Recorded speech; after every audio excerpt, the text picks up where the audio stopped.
We are live, and it is my pleasure to be hosting this panel. So what we'll do is we'll wait for folks to kind of come in and populate the YouTube live stream, and I will let me see. There we go. Yep, mute myself. All right. Yeah, I'm pretty excited for this panel. We have some amazing panelists on today's show, and we're going to discuss a lot of really interesting things, mainly around the next generation of stablecoins. So I guess what I'll do is, like I said, we'll wait for people to kind of flow into the conversation. But what we'll do is I want to open this up to everyone who jumps in. If you have any questions, please feel free to pop them into the chat and just let us know what you'd like us to cover, or if you have any potential questions on today's show. What I'm going to do is, before we start the whole show and introduce our panelists, I'll give a brief outline of some of the things we want to discuss and kind of communicate in this panel. We have 2 hours. We'll play it by ear. If we fill those 2 hours, great. If not, then happy to kind of wrap up the conversation around the 1 hour 30-minute mark, because I realize we have a lot of time here. So yeah, I want to kind of communicate a couple things in this panel. The first thing is, I want everyone who's listening to this to walk away with a clear understanding of, one, what a stablecoin is, because I think that's really important. Two, the types of stablecoins that exist. Three, the roles within DeFi, that stablecoins take up. Then we're going to kind of jump into the future of stablecoins. We have meta-stablecoins, which is a new thing that I'm sure James can tell us all about with mStable. Then we're going to jump into governance-minimised stablecoins, which I know Bryce is a big fan of and can tell us a lot about with Lien.Finance. And then finally, we can talk about mStable, Curve, Lien.Finance specifically, and how you guys are working towards fitting yourself within the larger scheme of the future of stablecoins. So without further ado, let's jump into introductions. I am beyond excited to speak to you guys today because it is a fantastic panel. Maybe we'll start off with Michael, who could tell us a bit about Curve, and then we'll go to Bryce, and then we'll go to James, and yeah, you guys can tell us a bit about yourselves and the projects you're associated with. Right. Sure. So, yeah, not very nice to be on this panel. So just to briefly introduce Curve to those who don't know yet, Curve is an exchange for stablecoins, to basically exchange between stablecoins of different denomination. Sorry, the same denomination, but kind of different coins, such as like USDC and DAI, for example. Basically, you presumably could, in principle, do the same on Uniswap, or like more later on Balancer. But thing is that Uniswap is optimized for, well, not optimized for stablecoins. It's very universal. It's working for any cryptos, not necessarily for stablecoins. And what I mean by that is that it spreads liquidity across all possible prices from 0 to infinity. Whereas for stablecoins, you actually probably would expect the price of stablecoins to be fluctuating around 1.0. And what Curve does, it actually focuses most of liquidity around 1.0 price, so like where it's most needed. So it can achieve a higher liquidity utilization given the same price fluctuations, and obviously the higher profit from market making from that. So that's kind of about how it works. Curve started in January this year, and basically was growing ever since. And right now it's apparently sits at about $350 million total value locked, and trading volume, yeah, I don't know what it is now, $40 million daily, something like that. So it's really exploding in the past several days. So yeah, that's kind of about Curve. It's absolutely incredible to see how quick the TVL has grown. You guys launched in January, similar to Aave, and it's almost been like a straight curve, right? It's amazing to see the absolute growth. And so, yeah, thank you so much for being on the panel, and I'm really excited to have you on board. Bryce, tell us a bit about yourself and the project you're representing, which is Lien.Finance. Of course, yeah. So I'm Bryce, known as Token Bryce. You've probably seen me if you interacted with Monolith in any way. I've been organizing this panel, but today I've asked my friend Abel to moderate because I wanted to have on this panel a project that is not widely discussed yet. And this is what I'm trying to do with mDeFi, is offer those perspectives where you have a massive actor now, but and also maybe those of the future. Lien.Finance is a project developed by an anonymous team. And so I've decided to try my best to essentially represent the project today. So it is in this quality that will be on this panel. So now for Lien.Finance, and sorry for this intro, but I'd rather be cautious. So for Lien.Finance, the high-level overview is to provide a stable coin without over-collateralisation and with a minimized governance process. So I brought them on the panel because I think we have a really interesting trend on Let's Learn Stablecoin today, where you have a bit of the primitive level, let's say, that are the stablecoins themselves, so the DAI, the USDT, the USDC right now. And then you have a bit more of the, let's say, market level, which is more where Curve would be at, which is about how do you make sure those things are actually at $1 and liquid and usable in an ecosystem. And I think, and that's why I brought them, James, the two are kind of not merging, but getting more and more connected. And a project like mStable is a good illustration of that. So I think with the three project, we've had a good and balanced panel. Fantastic. And I'm excited to cover all of the stuff around Lien.Finance. And I just seen in the chat that somebody's asked, what is the project? It's Lien.Finance. I believe it's Lien.Finance. That's the URL. Is that correct, Bryce? Yeah. So you'll find the documentation that is available right now at Lien.Finance. And there are mostly already 2 white papers, essentially one covering the base system, and then a second one that covers a fair swap, which is essentially a DEX that is a bit of a necessity because of the types of tokens involved in Lien.Finance. But yeah, we'll dive into this, I suppose. Fantastic. Yeah, like I said, I'm really excited to hear your perspectives and your thoughts. I know we've discussed off the camera that you've done a lot of research and spoken to the team quite a bit. So yeah, excited to hear your perspective on Lien.Finance and how it plays a role in the future of stablecoins. Fantastic. Last but definitely not least, we have James from mStable, who I'm incredibly excited to chat about. So maybe you could tell us a bit about your background and also your project and what you'd like to chat about today. Yeah, for sure. Well, first of all, thanks for having me on. I'm really excited to dig into these projects. I think the best thing about crypto and DeFi is the amazing experiments that all these really smart and driven teams are doing. The ability to work on such on an open platform to build new financial primitives is not something every generation has the ability to do. So I think we're all really lucky to be at the ground floor of something as exciting as this. So yeah, first of all, thanks Abel for having me on. So my background was originally in kind of economics and finance, and I kind of as soon as I could moved into crypto, and I worked at a crypto fund, and it was there where I was using stablecoins a lot for trading, and I realized when I was kind of explaining my job to people who worked in the traditional world that I had to deal with kind of 5 different USDs. They thought that was a bit strange. So that kind of was one of many problems that kind of emerged to me and my co-founder Henrik Anderson. So that idea of fragmentation was certainly a big issue. And then when I kind of dug into each of the business models of stable coins, we kind of other problems emerged as well. Tether has money in the bank.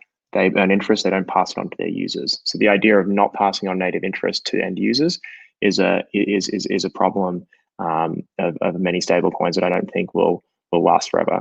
That kind of business model. And then the last one is this idea of end users being exposed totally to permanent loss. So if an underlying, or if a stable coin loses its peg and you happen to hold some wealth in that stable coin, then you can be fully exposed and there's very little recourse for that.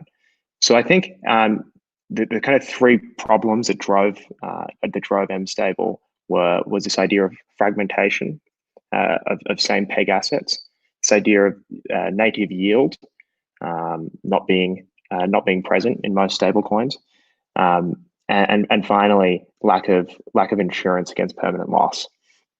So we thought, is there a way of creating a protocol that kind of abstracts the complexity of stable coins and other pegged assets, while also kind of optimizing on the interest and also on the security aspect of it. So that's what mStable is.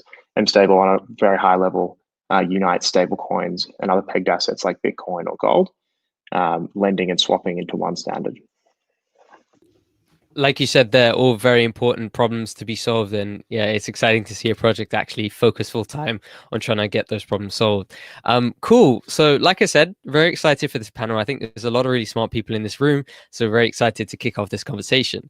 But before we do, I want to kind of give a lot of audience participation, because I'm very fortunate to have these folks in the same call as me, but I'd like for everyone in the live stream and following along to also be able to ask their questions or kind of be able to interact with us. So what I'd like to do is maybe start off with, before we jump into today's chat, with 3 questions for the audience. And so if you're watching this, please head over to the YouTube live stream and pop the questions there. The first question is, I mean, it's very high level, but I just want to ask it to get a temperature of the room, which is, do you know what a stablecoin is? If the answer is yes, put a 1, and the 1 means that, you know, yes, I understand what I understand what a stablecoin is, and I can give you a definition. 2, yeah, I've heard of it, but just trying to understand what it is. And 3, nope, have no idea what a stablecoin is, and I just found this YouTube live stream randomly, and I'm here to kind of watch it. So if you could do that, if you could go to the YouTube live stream and just pop that there. I'm looking at the chat now. That'd be great. And as you're going to do that, I'll give you a couple of seconds. Oh, I can see some ones. Okay, 1, cool. Thanks for the links. 1. All right, cool. So it looks like we have quite an educated audience here, which is awesome. Okay, cool. So second question is, who understands the role of stablecoins in crypto and DeFi? Again, another high level question, but really good to kind of get a temperature of the room. 1, yep, understand it and can give you a definition. 2, yeah, kind of understand it, but still trying to get my head around it. 3, nope, I just stumbled across this live stream and I'm here to learn. Cool. All right. Yeah, a lot of ones. Seems like the audience is pro. I wouldn't expect any less from people who went through 5 mDeFi already. That's true. Yeah. I mean, okay. It looks like it's a lot of ones coming through. So I think there's a pretty educated audience. Fantastic. Proud of my crowd. Nice job. Yeah, Bryce, you've done a good job here. Okay, cool. So let's jump into term defining.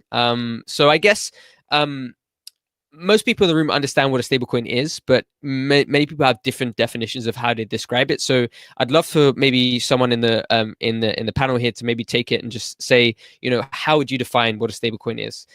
Feel free for anyone to jump on that. Yeah, I'm happy to give the first shot. I think defining a stablecoin is almost, it was defined as the opposite of what a normal cryptocurrency is.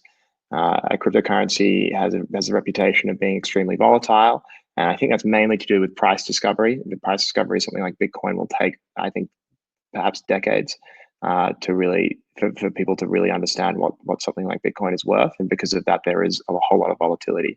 Obviously, add that to speculation with a lot of other assets, then you get the similar volatility, perhaps for different reasons. I think the idea of the stablecoin came when people realized that having some kind of asset that could have a stable purchasing power could be really powerful when put onto a blockchain like Ethereum. Well, it was initially Omni with Tether, but I think we should focus on perhaps Ethereum here. And I think that ability to tokenize something that has a peg, and that peg has a relatively stable purchasing power, at least in the short term, is how I define a stablecoin. Yeah, I totally agree, and I think that's a really good definition. And just for context, everyone, what we're doing is we're starting off the very high level, and then we're kind of going to go deeper and deeper. So if anyone's listening to this and feeling it's slightly too high level, that's okay. We're just kind of we're trying to be as accommodating to everyone as possible, and then we'll get deeper and deeper as we go on. Cool. So Bryce and Michael, do you have any kind of opinions on the definition that James just gave? I think it's a really good one. Anything to add to on top of that? It's a good definition, yeah. Yeah, I was about to go for the same route essentially, where I think more than the what for stablecoins, you start with the why they came to be. And it was really, essentially the kind of first Lego of DeFi, where you can't really commit to borrowing or lending over weeks or months with an asset that fluctuates heavily. And stablecoins were a practical solution to that root problem. 100% agree, and they play a really critical role in the world of DeFi, and we'll obviously get into that later in the conversation. So great, that's a good kind of definition, and I think it's great that we start there with consensus on what a stablecoin is, and like you said, Bryce, the role that it plays in the ecosystem. Let's jump into the types of stablecoins that exist, right? So I think James, you probably have a really unique perspective on this because you obviously are working on a project that kind of abstracts one level higher, which is just interesting, and we'll kind of get into that. But maybe we start off with you have fiat collateralized IUO type stablecoins, you have crypto collateralized stablecoins, you have non-collateralized stablecoins, and then you have what James is working on, which is really interesting, which is what we call a meta-stablecoin. So maybe we start off with maybe James, you could tell us about all the different types, and then maybe you could tell us about what you're working on at mStable. Yeah, sure. So I think there's about $10 billion. It could be more now. That could be an old statistic of stable coins that are on Ethereum or that exist generally. The point I'm trying to make is that the vast majority of that is USDT. USDT is a fiat-backed stablecoin, and it's the first type of stable coin that came out, and it's also the most primitive. It's just people putting money in a bank and creating tokens that are one-to-one to that value in the bank, or at least we hope. I think it was a really efficient solution to stablecoins. It was also a very imperfect solution to stablecoins, given that, ironically, it creates more trust for the user than less. And a lot of people love cryptocurrency because of its trustless nature. So that's the first one. The vast majority still are fiat backed. The second one that I think that came out pretty soon after is a crypto collateralized, and MakerDAO is the most famous. That's when people collateralize in a smart contract a crypto asset, similar to how you would mortgage your house, and then you take a debt position against that collateral. That debt position is denominated in a stable coin, and your assets that are in the that are placed as collateral in the smart contract are liquidated if you don't repay that debt. So that's a crypto collateralized one, or at least what MakerDAO is, and many more have emerged since then. Synthetic USD is another one. More trustless, more decentralized, because you're using smart contracts instead of banks. You're using ETH instead of USD. Then there are a few others that are kind of less common. I would say one that had a lot of hype in the early days is the idea of an algorithmic stablecoin. Basis was a really famous project that is now defunct. I think mainly because of regulatory issues. It raised, I think, over 100 million, and that uses it's been a long time since I thought of these stablecoins, but essentially kind of a buyback model to kind of increase and decrease supply according to price, and then in order to retain its peg. And then there are a few other ones. Please jump in, Michael or Token Bryce, if you think you can explain any of this better. But there's one called Algorand, which I suppose we would call algorithmic. And then there are stablecoins like mStable, which are meta-stablecoins, which take one level of abstraction up, and are backed by the stablecoins themselves. Yeah, that was a pretty good lay of the land of all the different types, and eventually kind of touching on the meta-stablecoin, which is obviously what you're working on with mStable. So Bryce, you alluded to it earlier in the conversation, which is the role of stablecoins in DeFi, and I'd love to hear your perspective. Where do you think the role of the stablecoin is today? And then obviously that will lend us to the next part of the conversation, which is the future of stablecoins. And I think the conversation that people are very excited to have in terms of our discussion today. So yeah, what are your views? What's the role of stablecoin today? And yeah, love to hear your thoughts there.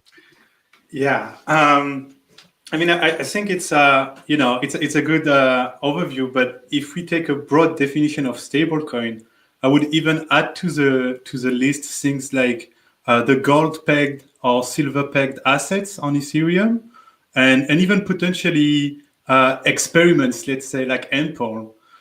Because essentially, in that broad definition, what you're looking for is a suitable DeFi collateral, something that would stay relatively stable, so that you can open positions on it and use it as collateral. The thing is, as DeFi grow, I think we're kind of all understanding that there is no stable. There is just, what kind of stability and risk appetite do I have, and am I comfortable with? And depending of the systems and the tokens you interact with, you are taking all those kinds of different risks and exposing yourself to different pegging mechanisms. I think that's really interesting to see all of this getting more and more diversified. Like if you think about the gold tokens, for instance, it's not super discussed, but there are like now 3 or 4 tokens with like decent liquidity. Even if they're not super used in DeFi, because we started more with like the Bitcoin wrapped, they might come to this at some point. Yeah, well, I think in this broad definition, it really covers everything, and it's like really, if you have more or less constant purchasing power, it could be even some currency which is not looking at US dollar or any fiat currency. It could be pegged to anything, to I don't know, CPI, to some commodities. So yeah, that's. But I think probably what is not called stablecoins could be is, let's say there are different types of Bitcoin on Ethereum, and like wrapped BTC or RenBTC or mBTC, and to Bitcoin, they are stablecoins, because like they can one Bitcoin stablecoin can buy approximately 1 Bitcoin, but of course to other assets they are not stable. That's a really interesting perspective, and one that I didn't really think too much about. But yeah, you're totally right. Like, it's all relative, isn't it? So cool. I think that was a nice kind of, I'd say, introduction for the folks who perhaps maybe want to kind of be brought up to speed on, what stablecoins are, different types, and the roles they play within the ecosystem. And now I'm very excited to jump us into the conversation of what the future of stablecoins is, right? And this is the meat of the conversation and the part that I'm incredibly excited about. So we'll start off open, and then we'll go deeper and deeper as we continue the conversation. I know that, Michael, we've had previous conversations around your views on the future of stablecoins, and I think it's particularly interesting. So maybe we'll start off with you and tell us, in your view, what do you think the future of stablecoins are? Yeah. So I think, like, just looking a little bit at what we have at hand, we have stablecoins backed by cryptos, or, well, there are also algorithmic ones. Well, I think SUSD is also backed by crypto, essentially. There are stablecoins which are redeemable, backed by fiat, and well, meta-stablecoins is a kind of built on top of those. So that's what we have today. So what properties these stablecoins have? Pretty much if you have a redeemable stablecoins backed by real fiat, the advantage is that you obviously can redeem them at any time to real hard money, and they are also very stable because you can like immediately arbitrage, and really they fluctuate within plus minus 0.1%. But there are disadvantages for those, such as they are custodial, so you trust somebody who is holding those USD back in them, and also they are very much affected by regulations, because if somebody is holding those USD, they have to do everything like, I don't know, KYC and whatever. They can blacklist whoever they want, and they are even required to do that. So those are disadvantages. There are also, like, and the stablecoins which are backed by cryptocurrencies or maybe algorithmic as well, they can be fully permissionless, which is great, but the price is not as stable because like you cannot really quickly arbitrage those. And I would say price stability of those is plus minus 1%, something like that. So the question is, can we combine advantages of both, right? And I think that the solution here would be to have some sort of hybrid stablecoin, which is slightly like a part of it is redeemable, another part is crypto backed, or maybe having taken an existing stablecoin and doing some sort of stabilization module. Like, for example, MakerDAO is looking at price stabilization module for DAI, which presumably will bring DAI price closer to redeemable stablecoins. That's kind of a really good way, because essentially by doing that you could make it almost redeemable. So that's, I think, kind of where the future is going, like combining advantages of both approaches into one. So that's my view. Interesting. Do you just based on what you just said there, do you think there are any trade-offs there of combining the two models? Like, is there any, like, I'm trying to get my head around, like, what are the immediate trade-offs there? Because if any. Yeah, so I guess you have this composite system having properties of a little bit of both. So let's say we have 5% of redeemable and 95% of crypto backed, right? If redeemable part is vulnerable to regulations, for example, or to maybe to kind of bank run issues and stuff like that, but instead of like 100% of stablecoin being vulnerable to that, you have 5% of stablecoin vulnerable to that, but not 0%. So at the same time, I think still redeemable stablecoins could be slightly more stable than this composite system, but I think it can come really close to that. So I think it's kind of, indeed it is a middle ground, but middle ground not at 50%, but kind of much closer to ideal. Yeah, it's a really interesting perspective, and I'm curious to learn if there are any projects trying to pursue this model, because, yeah, I mean, the more experiments, the better, and I'd like to see this in the world. Curious to hear your thoughts, Bryce and James. What are your thoughts on what we just said there? Anything interesting or anything that kind of pops into their mind as we discuss this?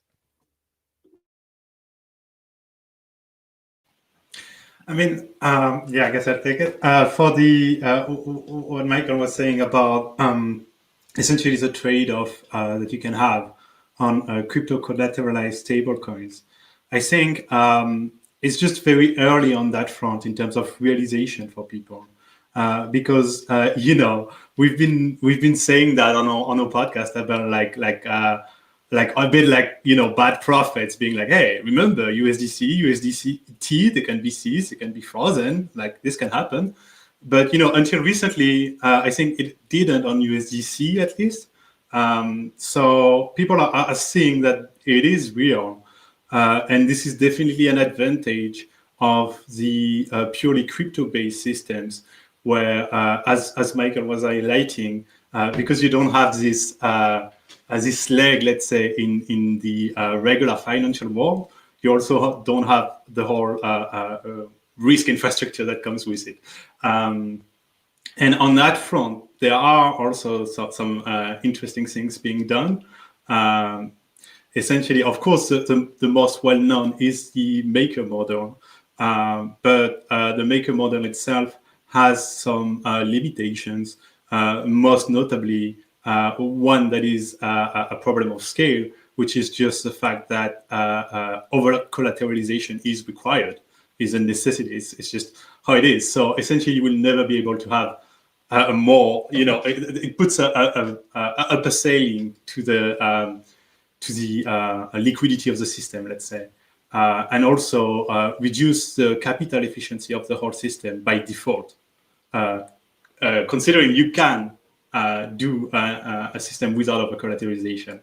And that's exactly what Lien is doing. And so that's why I wanted to have them on this panel, because I think you can have something really interesting here if with a crypto collateralized stablecoin, you don't have over-collateralization, then you have a system that potentially can scale at least more than Maker in the long run, of course. We're talking, just to clarify, Lien.Finance is testnet only right now.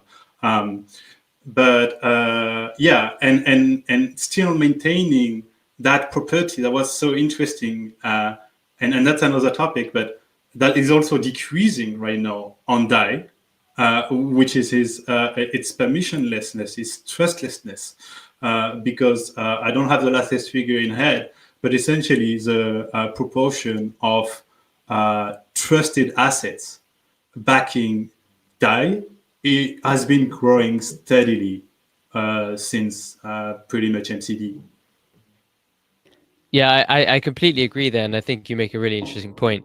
I guess I'm curious also to hear your points, James, but also like I think everyone in this room kind of has an idea of how the future of stablecoins will kind of will push forward, right? And I'm just curious to hear, like, is there any kind of overlap or places that people like disagree, so we can kind of spark some debate? Because I'd be interested to kind of like see the differing opinions and see if there's some interesting kind of conversations we can have here around, different opinions of what the future could look like. So yeah, I'll give it to you, James, to maybe touch on some of the points you mentioned, and then maybe you could kick off the debates here of like maybe if you could maybe say one way you view the future of stablecoins that could perhaps be seen as contrarian or something that could be spark an interesting debate here. Yeah, sure. I'll try and say something controversial. But I just to touch on the first point about what the future of stablecoins is. I mean, we're here building the future, all of us here and everyone listening and everyone in crypto, so we can kind of determine that. And I think we really have to think about what we want from our stablecoins. People who use Bitcoin, they want an asset that's trustless. They want something that's decentralized. They want something that's relatively private. I think they're the kind of values that that won't be inflated. But those are the kind of values that people want from something like Bitcoin. What do we want from stablecoins? Do we want something that's faster, better? Do we want it more interest bearing? Is that what we're doing here? Is that why we're spending so much time working in this area? And I think from my perspective, it seems like we don't often ask that question enough. We're so in this industry, we're so in the weeds about the really precise technical questions, or perhaps we're kind of just speaking to our mates about yield farming, that we kind of forget the reason why we're here. And I'd be interested to hear from your guys' perspective, what you want from your stable coins. Do you want them to be really sound assets in themselves, and display those values that I mentioned, or different values, or is it kind of more a usability question or a profitability question. I'm not sure if that actually produced any controversy whatsoever. No, but I'll try next time.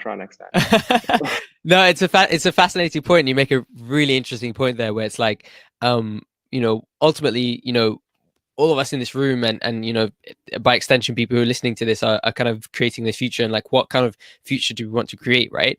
And there is this kind of sentiment where we are in some ways there's, I guess, differing opinions on what the future could look like, and so many folks are building towards that. And so I guess it is an interesting point. I'm curious to hear your thoughts, Bryce and Michael. What do you think, based upon what James has said there? Yeah, well, I probably could add. I think that like it's probably the most important thing about stablecoins is their usability for payment, like the ability to go from real fiat to stablecoin and back, and I think this is like a really important point why redeemable stablecoins, although they are trusted, why they are more popular than algorithmic ones so far, or crypto-backed ones. And I think that this is where probably I could see value for meta-stablecoins, sort of, because there are multiple redeemable stablecoins, and you could you could basically do some no matter where you are, you could probably mint some stablecoin, right? And out of that you can make a meta-stablecoin.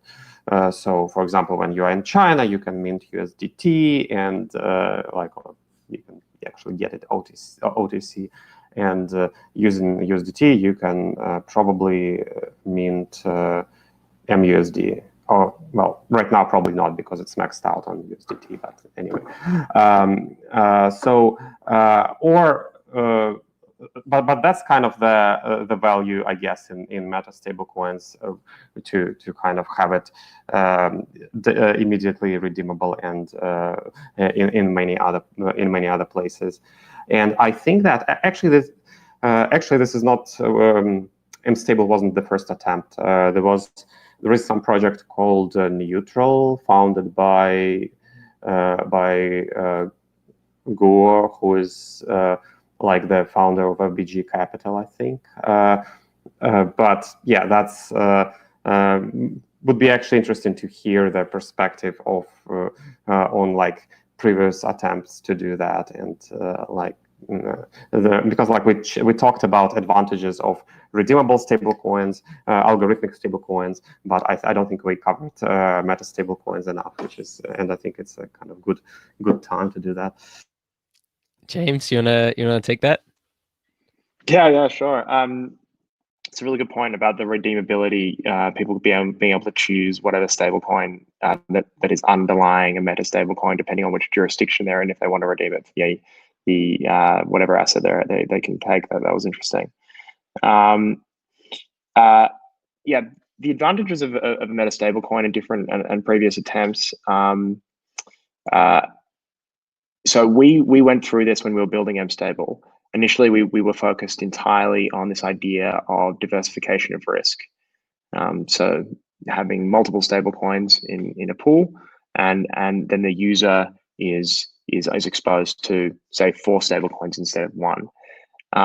That gets really tricky because people can mint and redeem, and if something loses its peg, how do you cap the risk of that stablecoin? How do you make sure that people don't just fill that pool entirely with that stablecoin and take out everything of value? It produces some problems, but actually the real problem is that no one really wants it. And we discovered pretty early on that the risk minimization thing isn't, weirdly, something that crypto users want. They're not that concerned about risk minimization, at least at least as a reason to purchase something or to use a platform. That's not why they want it.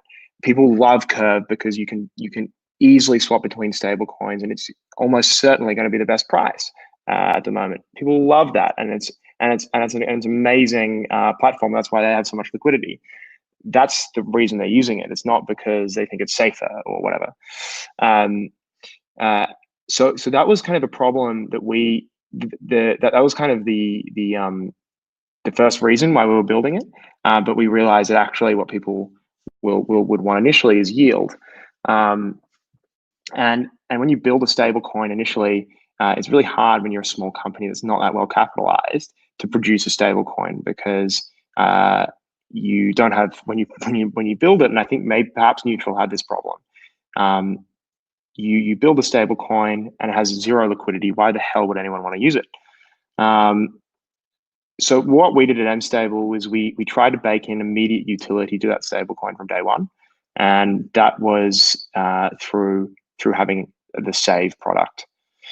Interestingly, the ability to abstract the underlying stablecoins with the medium of exchange, the meta-stablecoin mUSD, also produces some possibilities in terms of lending out those assets, and then only having a fraction of them in the savings account, which then that in and of itself produces a higher yield than average. It also means that people can swap between the stable coins. We have a different kind of bonding curve to Curve, and it's more based on arbitrage than it is on kind of users being able to get the cheapest swap always. But yeah, to kind of summarize my thoughts, the reason why a meta-stablecoin can be really powerful is because you can on chain do a whole bunch of things that you couldn't with a single stablecoin. You can have a pool of collateral that is used in a multitude of ways. Firstly, you can lend out all of the assets. Second, you can create an exchange with those stablecoins. Thirdly, you can create an abstraction which optimizes yield. Fourthly, you can create an asset, a meta asset, that even when an underlying stablecoin fails, the meta asset doesn't change, doesn't lose its peg through a system of capped risk and insurance. So these are just some of the really interesting novel financial products that could be created through a meta stablecoin. The other interesting thing about it, I think, is that it's in some ways future-proof. Whatever stablecoin comes to market, if it's good enough, you can add it into the pool. So they're the kind of the first thoughts that come to mind. That's really interesting. And if I could kind of summarize what the sentiment I'm hearing there is that level of abstraction creates a lot of really interesting novelty around what you can do with this meta-stable stablecoin, right? So just to kind of balance out, so by the way, that was a fantastic breakdown. That really, especially for me, helped me kind of contextualize and understand the value of something like a meta-stablecoin. But just to kind of balance things out and give people the understanding of like the positives and negatives, what are the potential trade-offs of having a meta stablecoin versus just a regular stablecoin? Yeah, great question. Well, I think people love talking about money Legos, and it is good, but also with any kind of DeFi product, particularly something like a meta stablecoin, you're exposed to multiple levels of smart contracts and the risk that the user of, say, something that uses mUSD is in some ways compounded, because what we do at mStable is we lend out assets to Compound and Aave. Then we receive the interest-bearing token into our smart contracts, and of course, you also are exposed to multiple different stable coins. So you're exposed to, you could in mStable be exposed to 4 different stable coins, which have their own stability mechanisms. So if any one of those parts come unstuck, you need to make sure that there's a security mechanism in place, and that's what we've been focusing on a lot at mStable is designing a way to cap the risk of LPs. That's why we have what we call max weights, and then Meta is designed as an insurance, so to buy back value in order to retain that one-to-one peg. That's not to say that there aren't other risks that that insurance policy may not cover, which I'm interested in hearing Michael's perspective and Token Bryce's perspective on this. But certainly that idea of kind of smart contracts upon smart contracts upon smart contracts is something that I'd be really interested to hear your guys' opinion on. One thing I'm actually like genuinely curious about to understand better, I think, on the meta-stablecoin is, okay, I guess the easiest way to frame it would be, is it possible to design a meta-stablecoin system, let's say with 4 stablecoins, so like mStable, but able to withstand a total failure of one asset? So, say for instance, USDT goes to 0. We discover there is nothing in the bank. It was a scam all along, or whatever. And USDT is just not priced anymore. Nobody will just give you anything for USDT. What? Yeah, that's precisely what I'm saying. That's like Black Swan. So I don't expect you to have like step 1, step 2, step 3, but more like modelized and how can we hedge it? That risk that you just mentioned then, USDT going to 0, is precisely the risk that we built for. So that risk we have thought about a lot about, and I can just give the TLDR of how it works. USDT goes to 0. Users will opportunistically fill the mStable basket to the maximum extent possible with that asset, and then they will take out anything of value. They'll redeem anything of value because we have this one-to-one system. If we didn't have any kind of limitations on the basket or the pool, users would fill the pool up entirely with USDT and take out all the value, USDC, DAI, assuming they're at peg. Our max weights mean that users can only mint and swap out of assets to that maximum weight. Right now it's 55%. It's quite high because we're in the growth stage. That'll come down, and eventually meta governors will decide upon those weights. But that max weight caps the amount of that asset that users can mint or swap with. And in the event of a permanent loss, that's really important. So let's say USDT goes to 0. We'll say that the max weight now is 55%, so it goes to 55% USDT, which it probably currently is now, to be honest, because it's been trading at a discount on Binance for quite some time. After that point, we can initiate what we call a recollateralization. So we haven't built this yet, but this will come out later in the year, where Meta will be used as contingency value to buy back any mUSD that is in circulation in order to bring the mUSD circulation back to the amount of collateral in the basket. So yeah, that's exactly the risk that we've been designing for, and that recollateralization mechanism will be live hopefully by Q4 of this year. Amazing. Thanks for the overview. I kind of want to push it. I don't know if I should have. Can I? I'm sorry. But yeah, push what? Continue the conversation. One more question to understand the risk model here. Of course, yeah. So those ratios are stemming from the governance. But one of the things I'm getting increasingly wary about is governance is slow, and market events are fast. So is there any kind of essentially just purely systemic algorithmic system that will just react based on okay, Oracle says 0, boom, emergency mechanism, lock in place here and there, or something that would be like almost instant, because those like we've seen with the crypto Black Thursday on Maker, delay here can be extremely costly. Yeah, so we we specifically designed mStable so it doesn't require any oracles. I think what you were referring to then was the idea of kind of perhaps some kind of oracle system that would detect that a stablecoin has lost its peg and then react as quickly as possible in order to do maybe what I just mentioned about capping its weight or not allowing minting.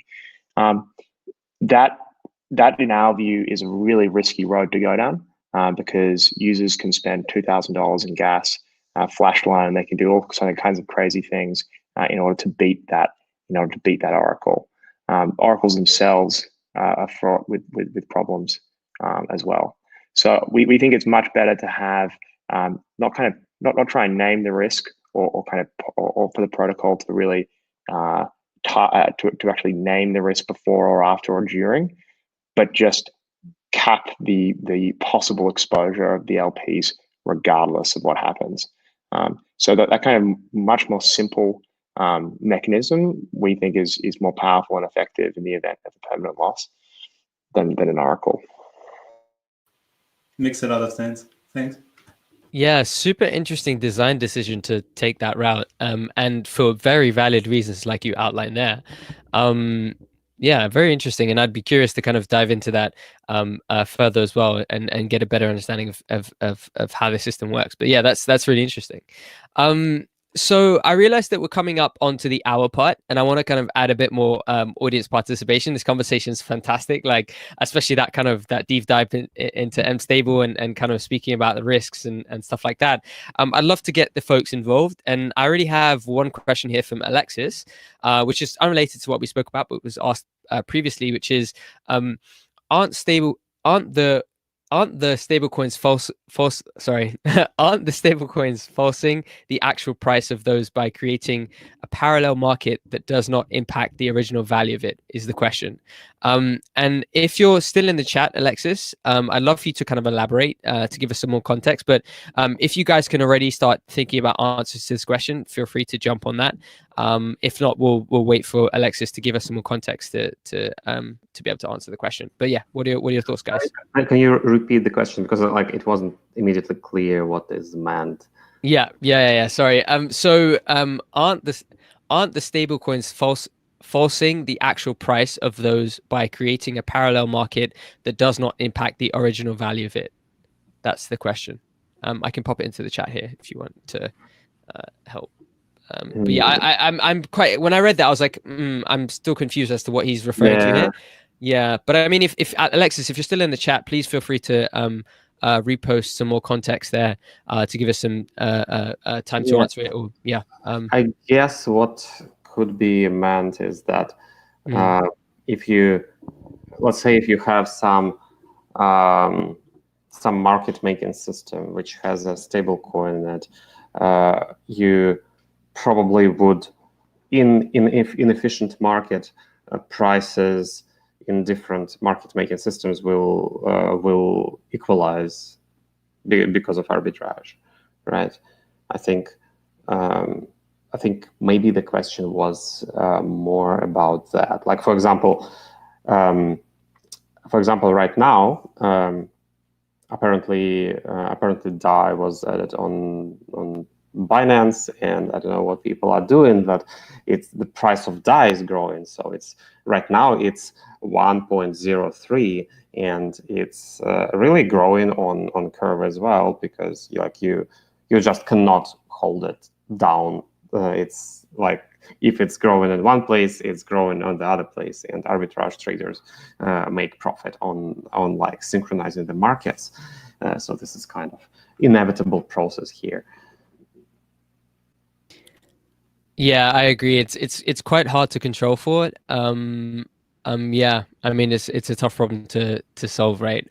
Curious to hear your thoughts, Bryce and James. What are your thoughts on what Michael just said there? Yeah, I mean, I'm definitely I'm a bit like shy to talk of this kind of topics because I think Michael's perspective would be much more insightful here than mine. But yeah, I think we can definitely see the impact for what he was mentioning about DAI lately. Of, for instance, the latest, and I mean not the latest now, but a recent compound governance change that essentially made it much more appealing to use DAI on compound again, which created suddenly a large demand. And then from here, I mean, it's probably not the only cause, but one of the contributing factor. Yeah. For sure, yeah, I definitely agree. Yeah, curious to hear your thoughts, James, on what Bryce just said there. Yeah, I think stablecoins are interesting. I mean, I might just take a different tack and just think about going back to what Michael said about arbitrage and the kind of natural oscillation in stablecoin prices around their peg.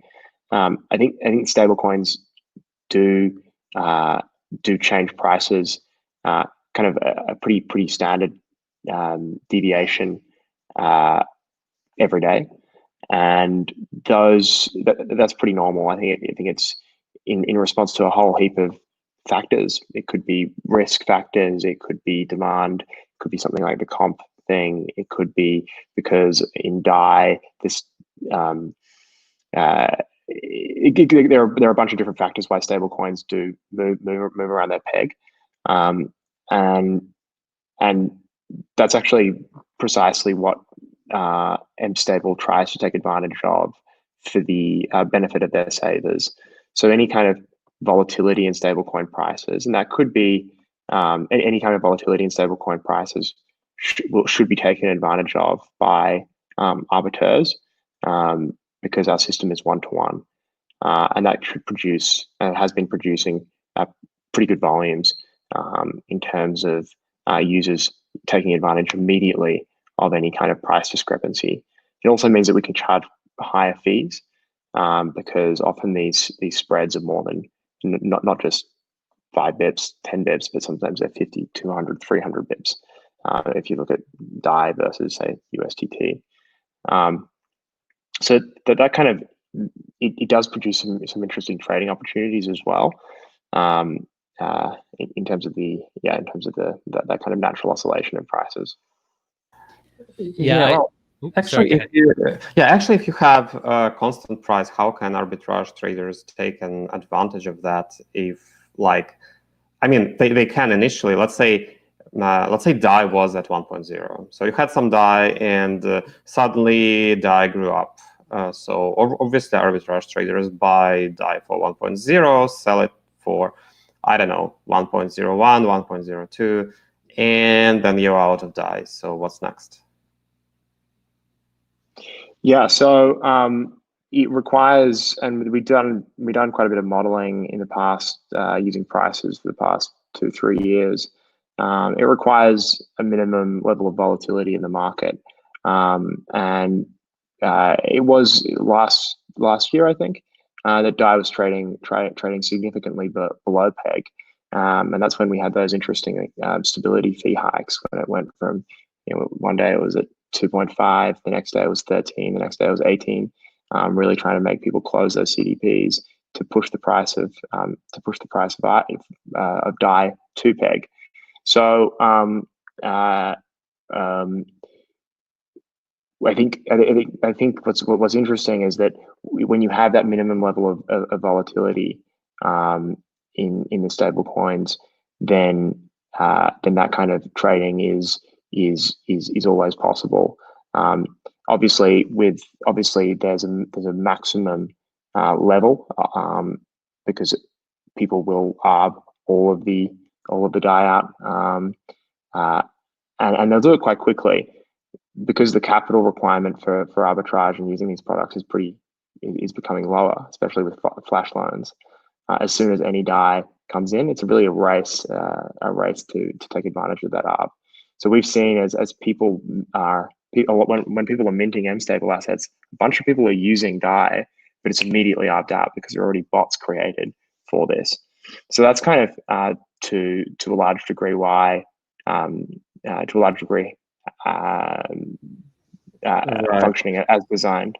Right, but actually, like, let's say if I was to mint mStable right now, I probably wouldn't really use DAI directly because it would be a little bit inefficient. Right now, DAI is 1.03. I would probably sell DAI on Curve for, I don't know, for USDC and mint mUSD with USDC.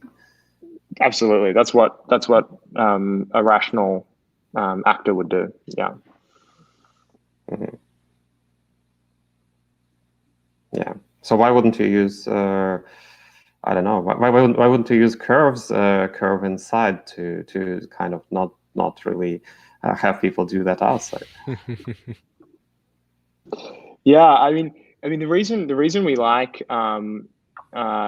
and we're experimenting with this is because it's this idea of harvesting stablecoin volatility for the benefit of savers.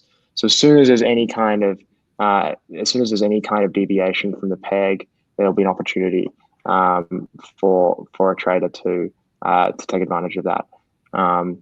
And so far, we've seen some great trading volume because of precisely that. There have been kind of bots built precisely for that. The other kind of thing that is interesting is the simplicity of it. Some of our users, and we've done some user interviews, really like the idea of just coming with 100 DAI and swapping for 100 USDC. That was actually a reason that we hadn't necessarily considered, but it's some feedback that we got. Yeah, it's interesting. I guess when you start off working on a project and assuming that people want one thing, and then after realizing they want something else, and that's definitely been the case for a lot of things that you discussed there, even to the top of the conversation around what you thought people wanted around risk and how actually that's not the most important thing for folks in the space right now, which is quite funny. Cool. So I kind of want to drive the conversation a bit towards to give context before I start this this next part is I came to the conversation with a fairly solid understanding of Curve. This conversation gave me a really good understanding of mStable and kind of added on top of the understanding I already had coming to the conversation. But the one project that I'm curious to kind of dive into, and the one that I'd say hands up have the least amount of knowledge on, is Lien.Finance, and that is the one that Bryce is representing. So maybe Bryce, for those of us who perhaps maybe have a high level understanding or maybe even no understanding, tell us a bit more about Lien.Finance, and I guess that will lead us into a deeper conversation around what it is, how it works, and how it's relevant in this conversation. Amazing, yeah. And actually, I quite like it that, I don't know how long we've been talking, but only know we're getting to this point because we've laid down a lot of foundations to better understand why the system and why it can be relevant.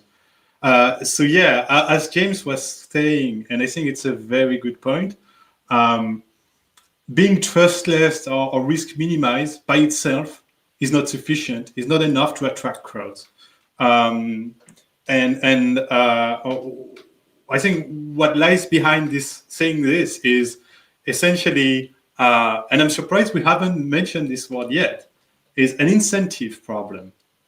Because here you have system and you have people interacting with those systems. So you have to have incentives that are carefully fine-tuned to make sure they serve the best interest of the system.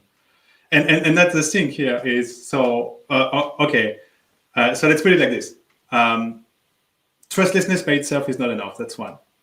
You need some form of incentives to drive people. Then you will need a form of system to coordinate all those people interacting with different products. And then fourth, which essentially is, if you have a system, you have a different kind of risk tied to that system. And we discussed them already, for instance, the potential front running, or depending on the implementation, you have other risk with the oracles or other kind of economic attack, let's say, to put them in a broad category. And so, yeah, that's like the ground level to bring up Lien. because I think Lien is orchestrating all of this pretty in a very elegant fashion. So essentially, to go back to the root, something like Maker, one of the core limitation identified in Maker by the Lien team is the over-collateralisation. And so that's really one of the core goals of the system, is to be able to achieve a stablecoin without requiring neither over-collateralisation nor liquidation mechanism. And the way they do this is actually quite interesting. And I learned so much about synthetic assets diving into this. So the very base of the system, and I think, I might actually, let me share screen, because I have a decent graph in the white paper right here. Yeah, perfect. Can you see the screen? Yep, we can see the screen. Awesome. So it looks complicated, but it's not as much. So the base of the system is that any asset entering will be split into two synthetic assets representing essentially different things. So on one hand, you have the LBT, so that's the bottom part of the graph in blue. So that's the liquid bond token. And that's essentially absorbing, oops, sorry, go back to the graph. That's essentially absorbing most of the volatility of the asset. On the other hand, you have the SBT, the solid bond token. And this one is essentially a claim a claim at a set dollar value with an expiration date on ETH. So it's very stable by itself, but no, the system essentially, this is where idle come into play. So the stable coin.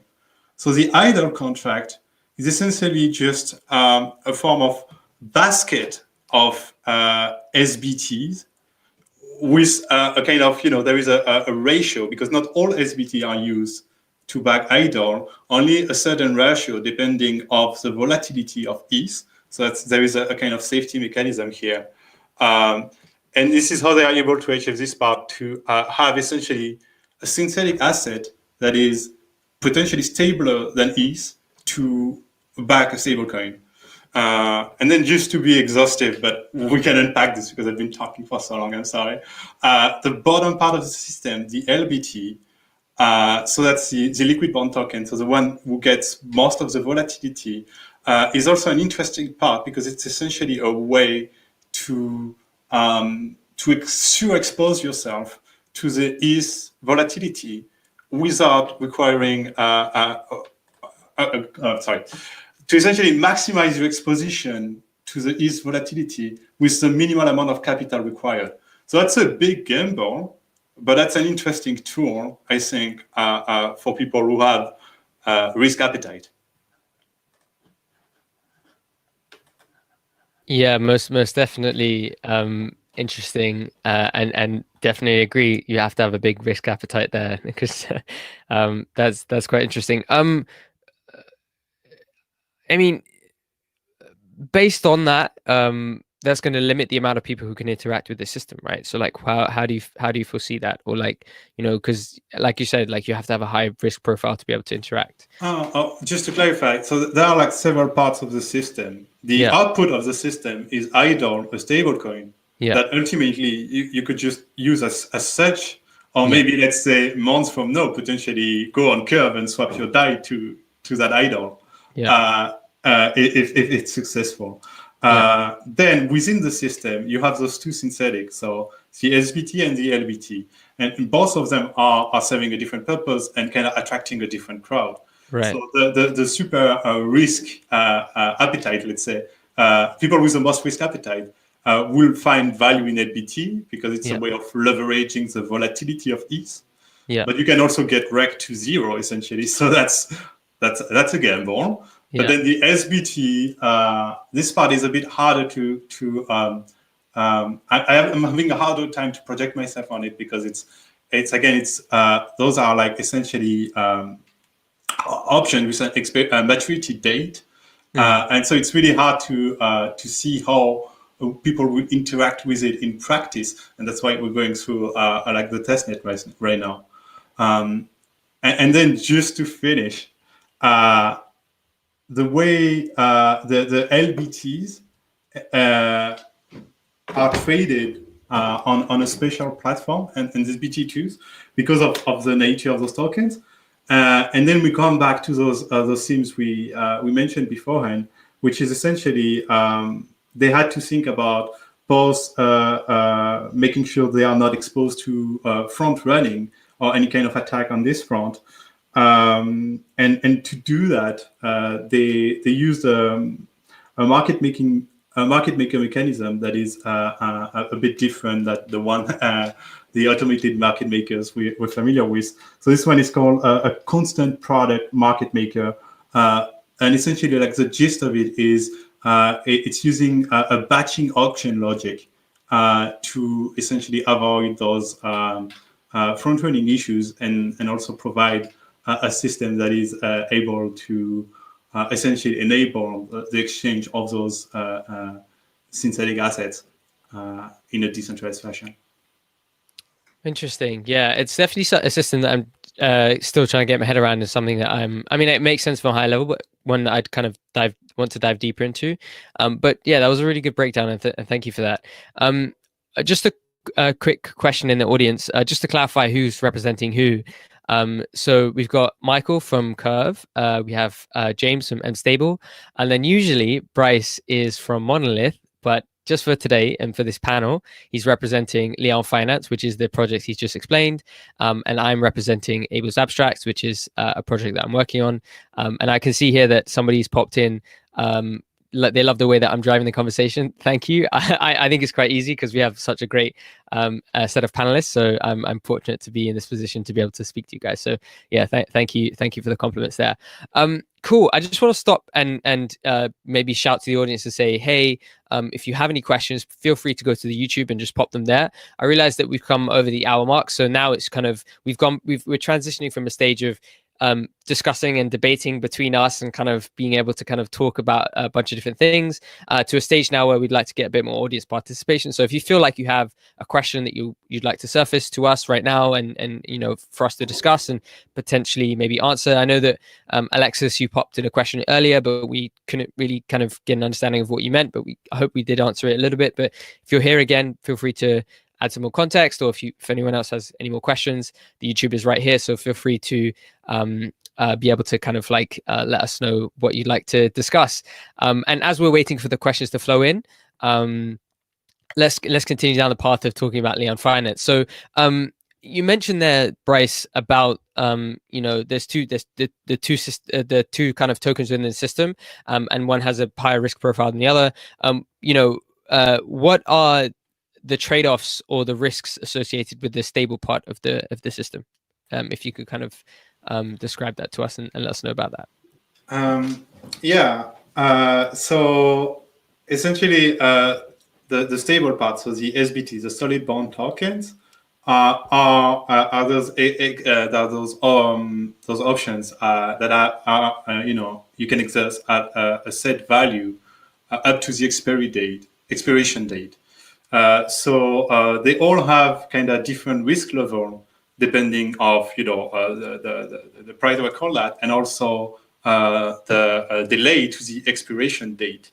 And that's something that I thought was very elegant in the system, is that, you know, as I was saying earlier, not all of the SBTs are used to back the idle token.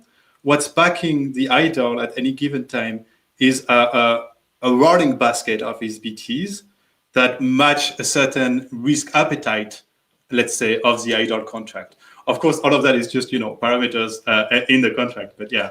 And so what it means is essentially as the volatility of Ether go up, so on a day like today, for instance, it would push the ratio of total SBT used in the idle contract, so the share of the total SBT used, to the lower, because essentially the risk appetite of the idle contract will kind of lower and would demand, let's say, more safer SBT to back the idle. So of course that means also a kind of reduction on the total output you can have here. but it makes it for a very interesting mechanism, I think, where can really adjust in a more potentially a more fluid manner to market conditions because of this constant shift. Interesting. So kind of it moves depending on what the market conditions are. Interesting. Again, a system that I'd like to dive deeper into, because from what we discussed seems quite interesting. So we have a question now. I feel like the questions are flowing in, which is great. I'll kick off the first one, which is from Arpit. Sorry if I'm mispronouncing your name. He asks, is adding oracles to design a meta-stablecoin adding more risks than benefits? And I think perhaps maybe James can answer that, because early in the conversation we discussed about oracles and how you've decided to create a system that doesn't rely on oracles. Yeah, sure. I think for mStable, I think it does add additional risks, and I think if you can design a system without oracles, usually that would be considered a benefit. Oracles are often dangerous points of centralization, and we worked really hard to avoid oracles, particularly in the recollateralization process, where we're relying on an oracle to defend against possible total loss of value and collateral presents massive risks to liquidity providers. So we designed it differently. So yeah, I would say in most systems, it's better if you don't have to have an oracle. But obviously it depends on what that oracle is. And I know there are some really innovative, more decentralized solutions coming to market all the time. So yeah, interested to hear your like Michael's perspective, particularly on the oracle issue. Yeah, well, we actually kind of have the same view on whether oracles are needed, and like right now, I think it's better to avoid using the oracles when possible. Although I think for managing the risks, oracles are all right.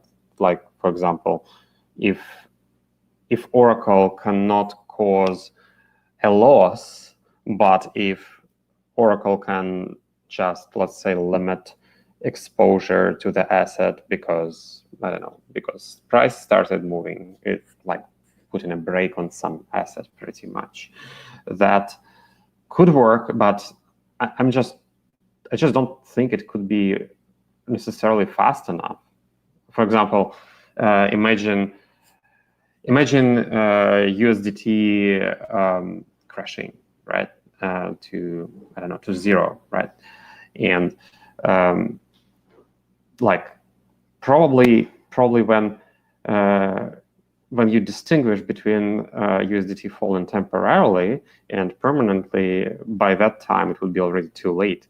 For example, right now you have your system is maxed out on USDT, and if it falls down further, like, I mean, what can the oracle change? It's already maxed out. And kind of similarly on Curve, well, almost. It's definitely not maxed out on USDT, but if USDT falls down, it probably will get more and more of it. If it falls by 1%, it's really will be quite a lot. And let's say if we rely on Oracle and at that point say, oh, okay, something is wrong with USDT, we should kind of freeze it so that like no cannot get more USDT than we have. But if that happens, that's already kind of too much of USDT. So so I guess, yeah, it's important to have some mechanisms. Some mechanisms which don't rely on Oracle for safety or for anything, and maybe they can be combined with oracles, but like not that oracles replace those mechanisms. So it's like really safety designs is something which is which you probably worked on a lot in building the product. Just maybe to add to this, I would definitely agree with both of your points. And I guess the question was asked in the context of a meta-stablecoin. But just to make sure we're clear, on a crypto-based stablecoins, for instance, if you want to peg it against the dollar, there is no way around it. Like, you need to provide outside data on the chain. At some point, you will have an oracle in your system one way or another. You can take an abstraction of it, an index of it, or whatever, but there will be an oracle somewhere. So the question only arises, essentially, the question, do I need an oracle? Only arises when oracle is a luxury, like on a meta-stablecoin, because essentially that oracle work is already be done at the ground level by the DAI, the USDT, the USDC, and the TUSD for you. Yeah. If you have a pure like crypto-backed coin, you probably do need an oracle for basically for determining how much to mint, or for like liquidation if it's there, or most definitely. That's a really interesting point, Bryce, and I think one that I'm glad you brought up, because you're right. Like, at some point, there's going to be some sort of feed of information to your contract, whether it be it depends on the level, right? And like Michael mentioned, it's about designing systems that are robust, and so you don't want to have any. I think James said this earlier in the conversation as well. You don't want any critical functions to rely on oracles, because then that's where you have a lot of the problems that we discussed, right? That's a pretty interesting point, and I like the direction of the conversation. And you can even so of course there is the base level of like which oracle you're picking. You don't want to have a centralized one, go Chainlink, and so on and so on. But people are familiar with that. But there is also the other level of do you just like take decisions based on the raw ETH/USD price feed, or maybe you can have a system that is a bit more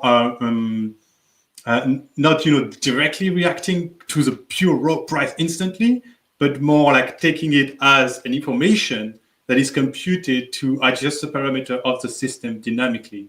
And that's something I found elegant in Lien, even if I'm not fully getting it yet, is essentially more than the, of course, the price is a factor, but more than the price, it's the volatility of the ETH that will govern most of the risk parameter decisions in the system.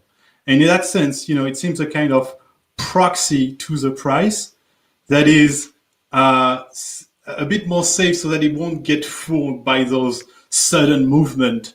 It will react to those sudden movement, because a sudden movement is, of course, a sudden increase in volatility also. But that's a bit, of, instead of looking at the speed, we look at the acceleration. Right. That's a really interesting point, and I guess makes a ton of sense. So we have another question from Lawrence in the chat, and this is the one that just popped up right now. And the question is: with so many dependencies and moving parts between different smart contracts used by DeFi, what can be done to minimize risks? Who can decide when an emergency kill switch can be triggered? That's an interesting question. Anyone want to take that?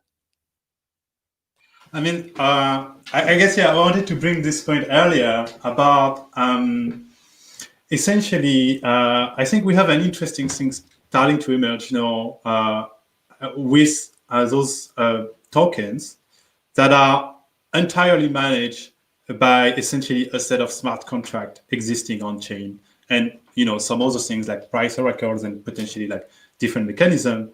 Liquidity incentives and so on, but so something like Ample would fit that definition, and something like IDOL would fit that definition too, where you have the base system with the the Lien system essentially with the SBT and LBT, and then IDOL is this smart contract harnessing the SBT part of the system to provide a service that is a stable coin.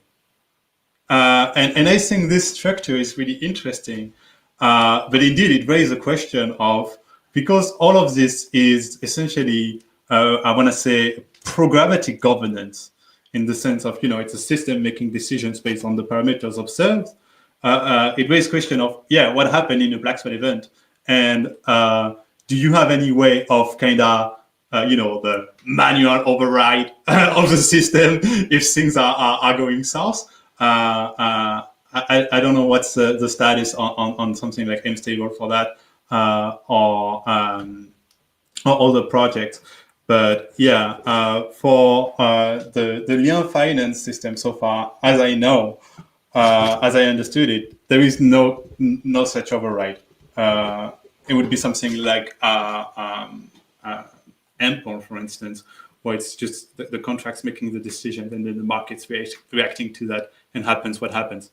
But obviously, this is a layer where governance becomes interesting. Yeah.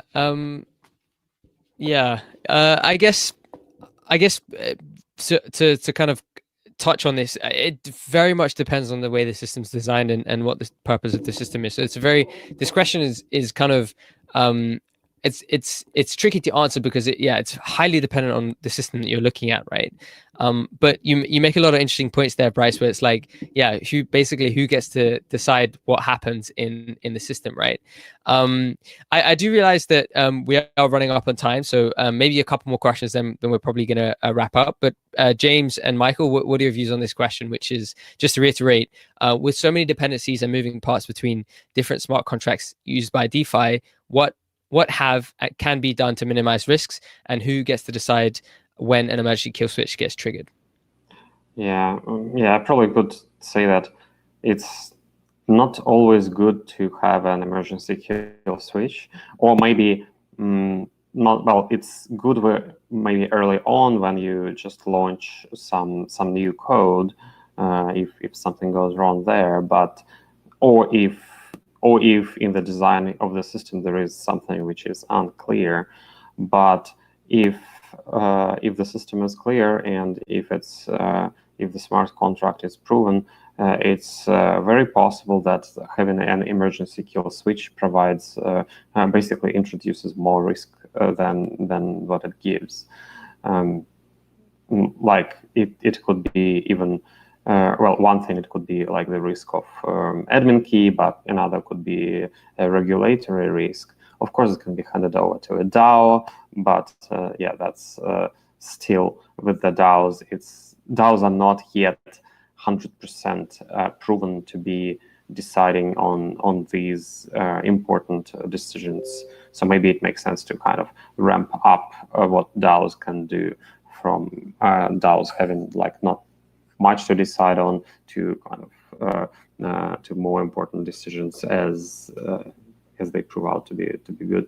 But otherwise, I think there is a great potential for insurance market here, and I think this market is very, very far from being saturated. Like we are, like for example on Curve, I think it's probably like Curve insurance on Nexus is probably the biggest of all projects, and it's like as soon as somebody gets funds to it, it gets maxed out immediately. So the demand for insurance is really, really high, and that's something to be worked on. But that's kind of insurances exist, and people should be aware of that and apply those to smart contracts. And of course, the models are not ideal for composability of different smart contracts, but still, it's already a good start. I completely agree, and it's something that worries me to this day. The amount that's moving around in the ecosystem relative to what's insured, it keeps me up at night, if I'm being honest, and is a real threat to the ecosystem. But I mean, there's a lot of interesting stuff out there, and I guess there's projects that have their own form of insurance, and then there's projects like Nexus Mutual, which covers other contracts in the ecosystem. So we're getting there, and you have interesting things like Open, which have come out and is providing options and things like that. So we're getting better, but I mean, wow, there is a dire need. So if anyone's listening to this and has an insurance background and a tech background, please build some sort of insurance thing for DeFi, because we so desperately need it. And that's a really good point. James, what are your thoughts on what we just mentioned there? Because Michael brought up some really interesting points. Yeah, I mean, just going back to the whole kill switch kind of idea, the idea of immutable code obviously has been lauded since Bitcoin, and Bitcoin, that's kind of its thing, that it's immutable. And I think that's all well and good. If you're really certain what you're building is completely perfect on day one. I think the spirit of Ethereum is less like that. It's more in the spirit of normal startups, which kind of you have strong convictions loosely held. You build something, you ship something, then you see how people react to it, and then you alter it if need be. And I think in the early stages of any kind of protocol, I'm sure most founders would say that being able to respond to user feedback in the early days is helpful in producing a product that's actually that people actually want, or producing a protocol that it will be useful to developers or other entrepreneurs later on. So I think on Ethereum, the ability to have some level of control, at least in the early days, as a team is important. But I think it's also really important to be very clear about how you move the protocol over into the hands of its users. And so that's kind of I like that thinking, and it kind of, you summed it up really well there, where it's like the culture of Bitcoin and the culture of Ethereum, and the idea of like ability to iterate fast, gather user feedback, and kind of move forward from there. I like the idea that Jesse Walden puts forward with progressive decentralization, and how unless you're building something that has to have like high amount of security and dependence like from day one, then for the most part, like progressive decentralization is the way you should be going forward. And it's definitely one approach that I 100% agree with. And yeah, I'm glad you brought it up. I think it was you, Bryce. Sorry, go ahead. Sorry. The one caveat I would say is that the users would need to have some level of trust that the assets aren't completely custodial either. That's I would say that there when I say that there are a bunch of caveats about the kind of a minimum level of non-custodial, all that kind of stuff. That's really important, obviously. Yeah, I should also put in some caveats in my statement as well, seeing as that's a good idea. What I meant to say, and just for clarity, is that of course it's entirely dependent on what you're building. And like I mentioned, if you're building something which needs high amount of decentralization, security, etc., from day one, layer one, for example, then of course you can't there's progressive decentralization is hard to pull off, if not is doesn't make sense. But whereas if you're building higher in the stack, then perhaps maybe you shouldn't start off completely centralized, but perhaps there's a line there, and then you slowly kind of work towards progressive decentralization. I think of Compound as a great example, and how they've approached and how they've done things. And I could even Curve. We have one example here in the room. Curve is slowly progressing towards a DAO model, and so I think that makes a ton of sense in terms of how you progress forward. Bryce, I think you're going to say something there, right? Yeah, I think it's just so we were talking about governance, insurance, and even though it's not directly related to the projects in that panel today, I think there is a train of thought that is interesting here, that has been a bit like instigated, at least to my knowledge, by Avi, regarding, instead of having a token where the first goal is governance of the protocol, what if you have a token where the first goal is ensuring a kind of last resort safety mechanism for the protocol, and then maybe governance? Because then you fall into an interesting scenario where the token of your protocol, because it's used as a safety mechanism, is, the price of it is essentially, as the market cap grows, so does the insurance budget of your service. And that's like a very interesting behavior versus just, a pure, simple governance token that might be worth billions on the market, but if the protocol crashes, is of no use. So I think it's like a nice way of, swapping the incentives the other way around, and trying to really think about, I want to say, have this protocol first perspective, where, those incentives are not here to make happy farmers. If they make some farmers happy, that's good. That's like third or fourth goal. The first goal is they're here to make sure people behave in the best interest of the protocol. And I think aligning towards safety insurance instead of governance seems at least to be an interesting angle to achieve that. 100% agree, and I think that's a wonderful place to perhaps wrap up the conversation. Guys, it's been an absolute pleasure to speak with you all. I've learned a tremendous amount about each and every project. Like I said, I came into the conversation with some rough understanding of each project, maybe some more than others, but I feel like this conversation has given me a really good high level of each and every project. And, you know, we spoke about the nitty-gritty as well. Just before we wrap up, maybe very quickly, each project say how you can learn more about them, keep in touch with them, and then we'll wrap up the conversation. Anyone feel free to go first. Maybe Michael from Curve, and then we go Bryce, and then we go James from mStable.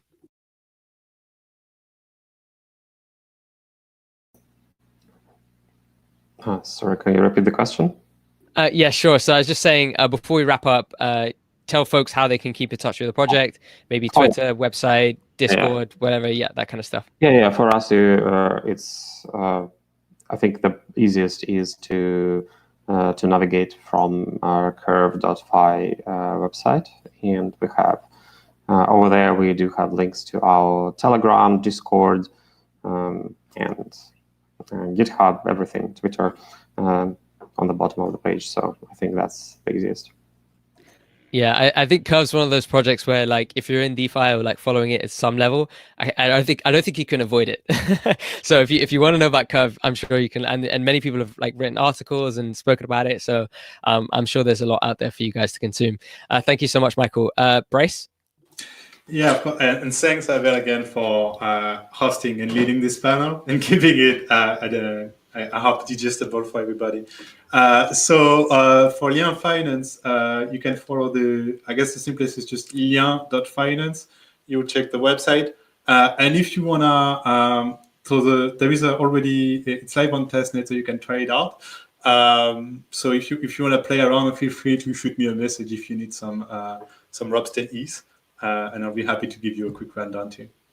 Cheers. Fantastic. And then James, you want to tell us a bit about mStable and how people can stay in touch? Yeah, sure. So the best place to go is app.mstable.org to play around with the application and mint some mStable assets and save them and swap as well. Aside from that, the team is mainly on Discord. We have a Telegram channel as well, but we kind of are more active on the Discord. So yeah, definitely come say hi there. And thanks for the chat. It's been a pleasure.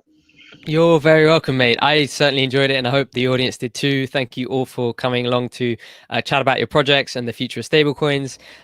Again, this was a wonderful conversation, and yeah, this is a wrap.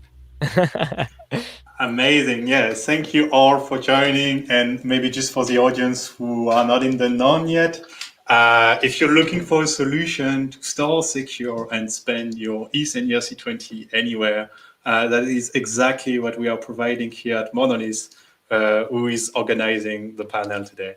Thank you all for joining. Awesome. Thanks so much, guys. Thanks, guys.